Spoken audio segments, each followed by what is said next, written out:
الحمد للہ رب العالمین والصلاة والسلام علی سید الانبیاء والمرسلین اما بعد فاعوذ باللہ من الشیطان الرجیم بسم اللہ الرحمن الرحیم رضی اللہ عنہم ورضوا عنہ صدق اللہ العظیم۔ ہر قسم کی حمد و ثنا اللہ رب العزت کے لیے، درود و سلام پیارے نبی جناب محمد الرسول اللہ صلی اللہ علیہ وسلم کے لیے، صحابہ کرام رضوان اللہ علیہم اجمعین کی قبروں پر اللہ تعالیٰ کی رحمتیں نازل ہوں۔ حضرات یاد رکھیے، جو صحابہ کرام ہیں یہ قرآنی شخصیات ہیں، نہ کہ تاریخی شخصیات۔ تاریخ کا کاتب ایک انسان ہوتا ہے، اور یاد رکھیے انسان خطا کا پتلا ہوتا ہے، انسان سے گناہ سرزد ہو جاتا ہے، خطا ہو جاتی ہے، اس کی اس تحریر میں، تاریخ میں لکھتے وقت کوئی نہ کوئی کمی کوتاہی رہ جاتی ہے، لیکن قرآن اللہ رب العزت کا وہ کلام ہے کہ جو لا ریب فیہ ہے، جس میں شکوک و شبہات کی گنجائش بھی نہیں کی جا سکتی۔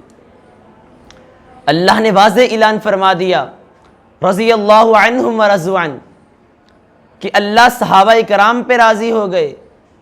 جو صحابہ کرام رضوان اللہ علیہم اجمعین ہیں وہ اللہ رب العزت پہ راضی ہو گئے، اور جب اللہ نے رضا کا اعلان کیا، اللہ رب العزت کو یہ معلوم تھا، اللہ ان کے دلوں کے حالات کو جانتا تھا کہ یہ دلی ایمان والے ہیں، یہ دلی مومن ہیں، اس لیے اللہ نے رضا کا اعلان کر دیا۔